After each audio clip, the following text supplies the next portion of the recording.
Salut tout le monde, nouvelle vidéo et forcément nouvelle actualisation et du suivi du portefeuille et je vais vous présenter notamment de belles opportunités pour ce mois d'octobre mais aussi qu'est-ce qui s'est passé pour ce mois de septembre. Bah ouais, le mois de septembre qui était considéré de base comme le mois le plus négatif de l'année si on prenait la moyenne sur les 30 dernières années avec des performances négatives. Bah ce mois-ci, pour le mois de septembre, ça a été de belles plus-values sur mon portefeuille et comme vous pouvez le voir, je vais vous afficher directement les stats. Paf, on en est à là sur la plus-value totale, 5055 € à investir et on va commencer directement avec les news sur ASML. Parce que qu'est-ce que je vous avais dit au mois de septembre et au mois d'août? ASML était la meilleure entreprise à acheter. Pourquoi? Qu'est-ce qui s'est passé? Parce que tout simplement, ASML, comme je vous l'ai dit, qui est toujours en amont dans la chaîne de production de l'intelligence artificielle, donc dans les cartes graphiques d'NVIDIA, a bien performé et a explosé pour ce mois de septembre. Pourquoi? Parce que NVIDIA a signé tout simplement un partenariat avec OpenAI de plus de plusieurs milliards d'euros dans la conception et dans l'innovation. Et donc forcément, ASML qui se retrouvait à fournir des machines lithographiques pour TSMC et qui TSMC fournissait les matériaux nécessaires pour la construction de puces à NVIDIA, et bien forcément si on prend la chaîne de valeur, et bien ASML a performé suite à cette news et j'en avais profité. Là je vous affichais directement à l'écran tout simplement où j'avais acheté ASML. On avait un niveau de PER qui était revenu assez stable avec tout simplement une boîte solide, belle opportunité d'achat tout simplement, et donc c'est ce qui a participé notamment à cette belle plus-value de plus de 12% sur mon portefeuille. Ensuite on avait parlé de Fortinet, on avait parlé notamment du cours de bourse qui avait chuté. Et bien forcément Fortinet qui se reprend puisque c'est une entreprise stable, assez mature, avec de bons résultats solides financiers, avec un bon compte de résultats, et donc forcément ouais, j'avais considéré que suite à son annonce des résultats, les investisseurs avaient trop surréagi face à ça, et donc j'en avais profité pour racheter la boîte, et donc ça j'en suis aussi très fier pour ce mois de septembre et elle a bien performé. Ensuite on a racheté Amazon pour ce mois de septembre qui n'a pas bien performé, mais pourtant Amazon je trouve c'est une entreprise des GAFAM qui est très solide parce qu'elle a des revenus assez diversifiés, que ce soit par Amazon Prime, que ce soit par le service de livraison, et elle aussi elle a une énorme trésorerie. Je pense que pour moi elle pourrait l'investir dans l'IA, et elle l'investit dans l'IA via les CAPEX. Pour moi, Amazon, pour les mois suivants, peut s'attendre à une action qui va grimper tout simplement puisque je trouve que son business model est très sécure, de bons ratios financiers, et c'est une entreprise, en tout cas pour le moment et pour ce mois d'octobre, qui peut rester une excellente opportunité d'achat, et donc je l'ai profité pour renforcer ma position sur Amazon. Ensuite, on avait Google qui a aussi surperformé. Notamment, je vous invite à regarder ma vidéo sur Google où j'avais parlé du procès entre Google et le gouvernement américain. Bon bah voilà, Google a gagné. Google ne devra pas céder Chrome forcément. Le cours de l'action Alphabet a bondi lui aussi, et je vous avais dit que c'était une action qui était sous-évaluée auparavant, donc ça c'est aussi magnifique. Donc l'action s'est envolée. Ensuite, nouvelle position, ça va être tout simplement Constellation Software. Pourquoi?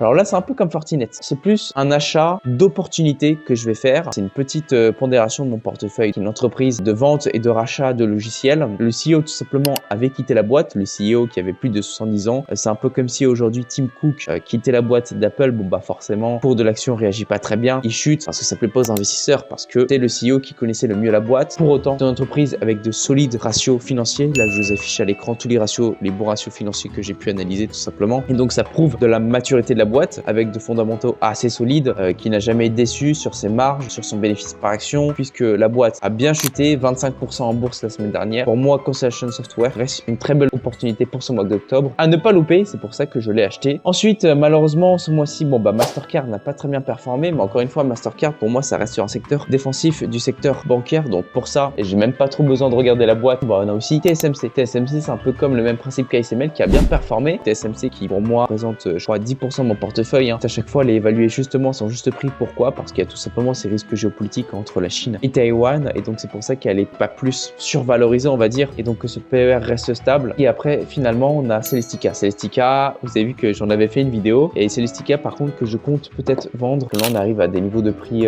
hallucinants, et malgré que la boîte offre de très belles perspectives de croissance, je trouve que pour autant là on l'a un petit peu surévalué, et je compte acheter soit du luxe parce que le luxe commence un petit peu à se reprendre, donc là ça va être peut-être LVMH, donc vendre Celestica pour acheter LVMH, ou soit peut-être une autre boîte, je vous dirai pas laquelle, mais ça c'est un pari risqué que je compte prendre, mais peut-être que Celestica je compte peut-être vendre une partie de ma plus-value sur Celestica. Je vous affiche encore une fois la pondération de mon portefeuille sous le graphique.